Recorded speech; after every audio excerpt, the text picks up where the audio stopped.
School choice is about giving the poor and the middle class the same rights the rich have always had. I think there are a lot of major holes in the logic behind vouchers. Our students, they're not worth any less than they are in an ISD. My first priority is to fund public education. What is the role of government? What about separation of church and state? And what is the consequence for those who are still in the public schools? Good evening, I'm David Bacon. And I'm Abby Green. Thank you for being here. This is a special report tonight here on KRBC on school choice. For the next half hour, we will be exploring the many sides on this topic, which has been a key issue of discussion this election season. Texas Governor Greg Abbott leading a charge to implement vouchers in the Texas education system, a push that's seen staunch opposition even within his own party. The debate impacting multiple fields that we will explore tonight. But first, KRBC's Noah McKinney is here to give us some context. Abby, David, thank you. The conversations and arguments surrounding school choice are not unique to Texas, indeed not even unique to this decade. Similar debates playing out in numerous other states across almost half a century of history. In the following report, we will walk through arguments from both sides, then define some of the essential terms, and hopefully come out with a better understanding of this complex political and educational issue. School choice and vouchers are likely terms you've heard a lot lately, whether from state political leaders. All of Texas students will be doing better with a robust school choice program in the state of Texas. Or local education officials. I think school vouchers are bad for public education. Our students, they're not worth any less than they are in an ISD. But what is the choice in school choice? And what is a voucher? To put these campaign concepts into simpler terms, we sat down with ABILENE political analyst McMurray's Dr. Paul Fabrizio. School choice as it's currently looked at here in Texas is about using public money to help students who are in private school. An idea Texas Governor Greg Abbott has been heavily advocating for in recent years, arguing it would give parents the choice to send their child to a private or charter school by diverting money away from state public education funding into vouchers for private school tuition. Parents have argued that they're paying for the public schools, but they're not using the public schools, so the money that's being used for public schools should also go to them in private schools. Detractors of the legislation holding that private schools are private for a reason. Some of the schools that will be accepting these vouchers, they have no obligation to accept students with special needs, students from different language backgrounds. School choice is about giving the poor and the middle class the same rights the rich have always had. Whether religious or otherwise, they are institutions historically funded by private tuition and therefore not held to most state educational regulations. The argument being that public schools, which are held to those regulations and whose funding is already dependent on performance, would be put at a marked disadvantage. Public schools, which have to exist and have to teach the students that are in their area, is it fair that they are competing against schools that don't have that requirement? There'd be no accountability, and I just have a hard time right now using taxpayer dollars to fund private education. Abilene State Representative Stan Lambert and Drew Darby, representing District 72, vocal advocates standing with rural districts who see the legislation as a net loss for Texas education. They are saying, look, this is going to hurt our districts.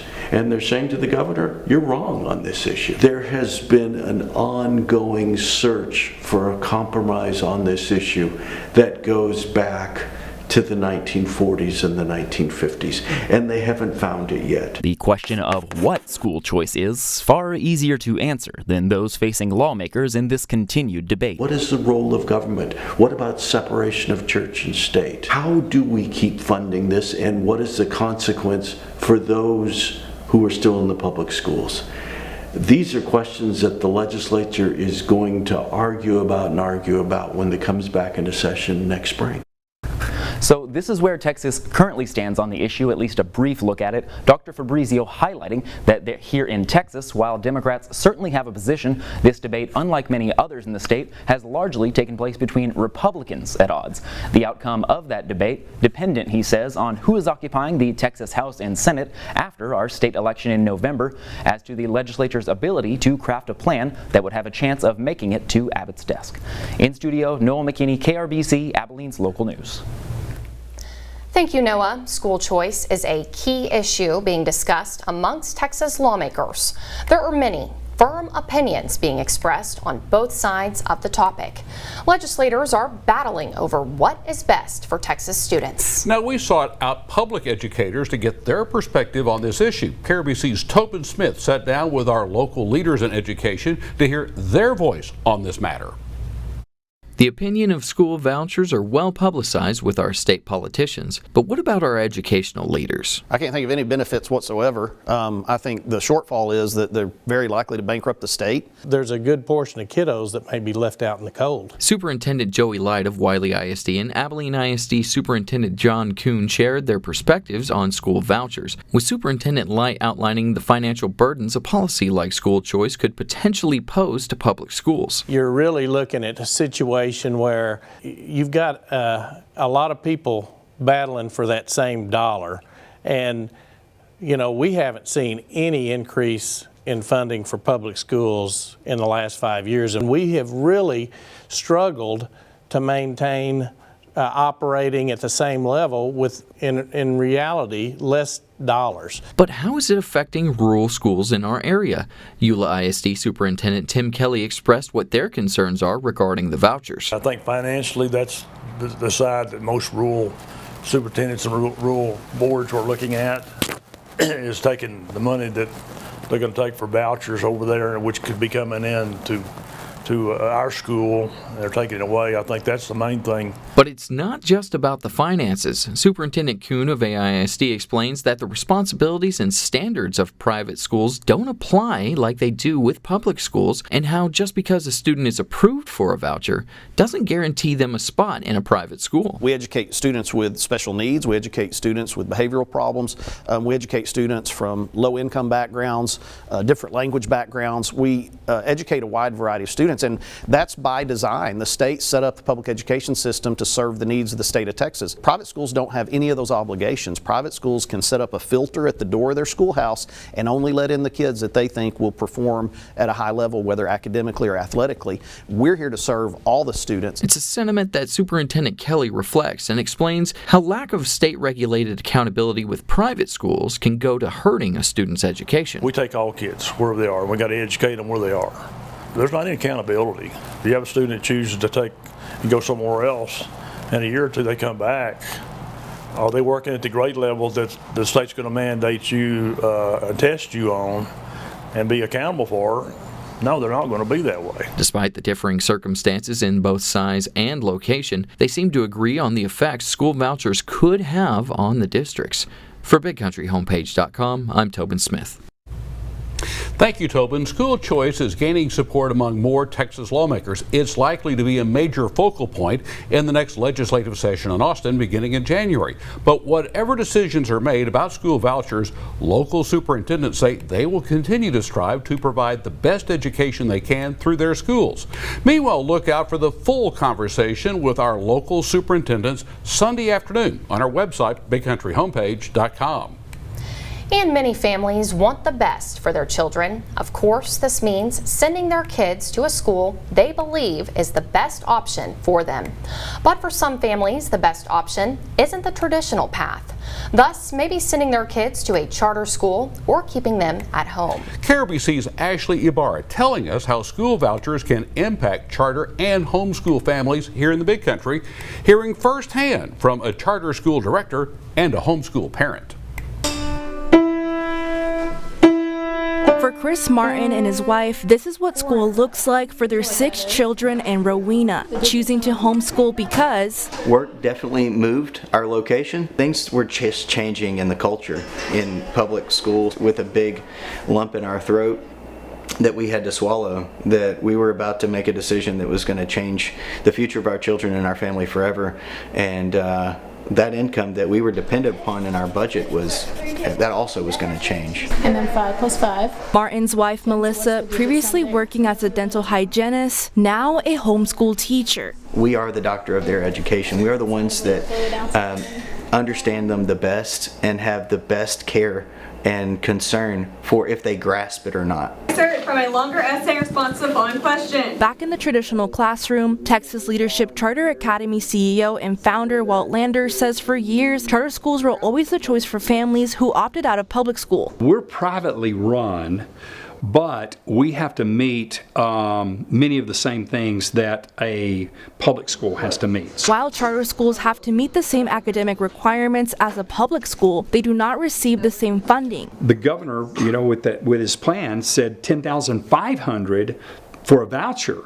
Well, we want to at least be able to be taken up to that. We want at least the additional facility funding money that we feel like we should have received when charters were formed. He just wants charter schools to not be forgotten in the conversation. Our students, they're not worth any less than they are in an ISD. So I still believe that there's still a fight for us to be able to show up in Austin with legislators to try and get more money actually for charter schools. As for Martin, he hopes the money follows the student no matter where they go.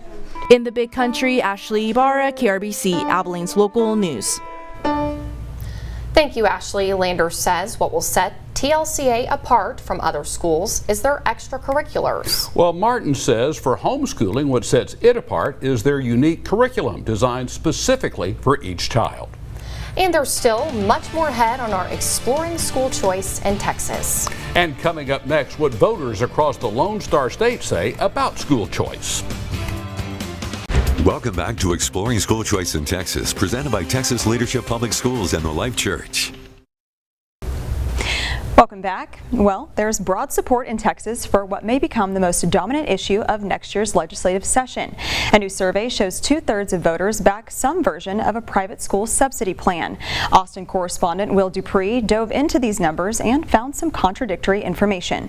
Whether it's a school voucher or an education savings account, no matter what you call it, Texas voters say they're for it, according to a new poll. What we found is roughly 2/3 of Texans support school vouchers or ESAs for all parents, and that's across all racial and ethnic groups. The University of Houston and Texas Southern University recently surveyed more than 2,200 voters. 66% say they'd back a bill offering universal vouchers, which would let parents pay for private school with money currently allocated to a public school district. Meanwhile, 69% say they support the creation of ESAs. That's the governor's preferred plan, establishing government-funded bank accounts so that families could subsidize private education expenses. However, the survey found almost the same numbers agreed with criticisms of these plans, namely that they could funnel away money from struggling public schools. But in spite of those critiques, they still support voucher legislation because in their cost-benefit analysis, the pros outweigh the cons. Governor Abbott says he believes he has the votes to pass private school subsidies next year in the Texas House after helping to oust some incumbents earlier this year. However, Democrats say this issue could give them an opening. We need to pick up about 3 more seats to defeat the governor's voucher scam yet again and to save our neighborhood public schools. State Representative Gina Hinojosa is skeptical of the survey's findings. The election in November will be the ultimate test.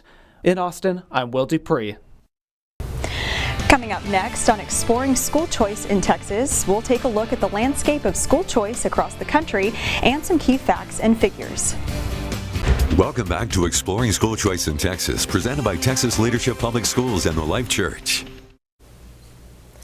Welcome back to the KRBC special, Exploring School Choice. We've had a chance to take a look at many different angles concerning school choice.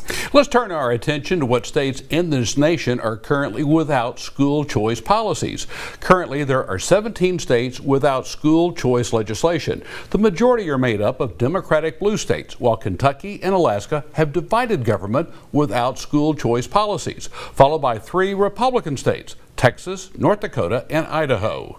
Now, the Abilene Independent School District reporting enrollment numbers are still dropping, down 122 students from last year, but still an improvement over the previous school year. Dr. Gustavo Villanueva, the Associate Superintendent of Student Services for AISD, telling the Abilene School Board most of the losses this year are at the high school level, 85 fewer at Abilene High. And other middle and high schools are also seeing fewer students, but the elementary levels in the district gained 150 students overall. Ortiz Elementary seeing the most with 100 new faces this year. And as for Wiley ISD, enrollment numbers pre-K through 5th grade is up by 83 students. Grades 6 through 8 is up by 51 students. Grades 9 through 12 seeing an increase of 31 students. That's equating to a total increase of 165 students compared to this time last year. The percentage increase in students across the board, pre-K through 12, is just a little more than 3% in comparison to this time last year. Meanwhile, superintendents from Wiley and Abilene ISD sounding off on school choice. And there's still much more ahead on exploring school choice in Texas. Coming up, we take a look at school choice in action in the U.S. territory of Puerto Rico. Manuel Marquez and Karen Tefanelli from our sister station Telemundo will have those details. Welcome back to Exploring School Choice in Texas, presented by Texas Leadership Public Schools and the Life Church. With more than half of the country having adopted school choice legislation, we decided to take a look at the program that's had school choice on the books since 2019. Puerto Rico had some big goals, but as Karen Tefanelli explains, there's still work to be done. In Puerto Rico, the school choice program was developed in 2010, approved in 2018, and came to effect in 2019.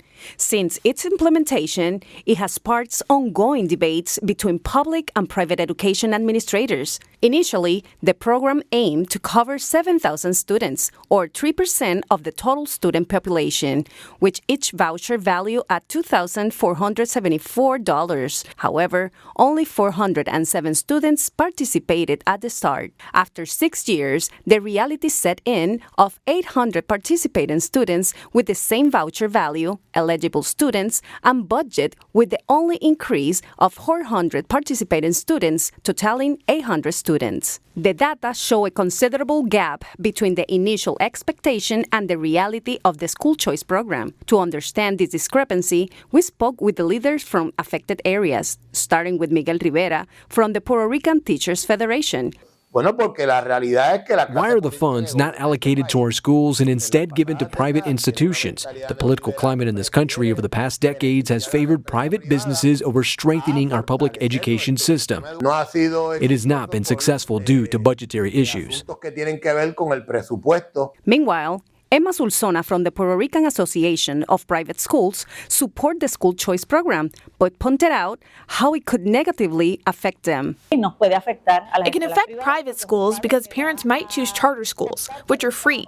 Amid this debate, we contacted Yanira Raíces, Secretary of Puerto Rico Department of Education, to understand the department's stance on the program.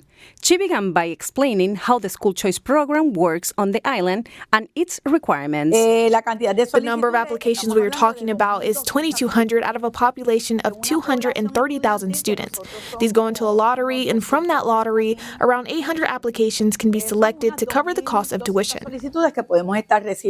Raíces maintained her position that the law is a benefit from the Department of Education and that under her direction it will continue to be implemented. I know that the union has criticized it, opposed it, but I maintain that it is an alternative within our range of offerings. Law 85, recognized as the educational reform law of Puerto Rico. As head of this agency, I seek to uphold and enforce the laws. Although the program started with an ambitious goals aiming 7,000 students, involving 25 schools, and allocating a budget of $2 million, the actual results after 6 years have not met these projections. From Abilene and Puerto Rico, this is a report from Manuel Marquez and Karen Tefanelli.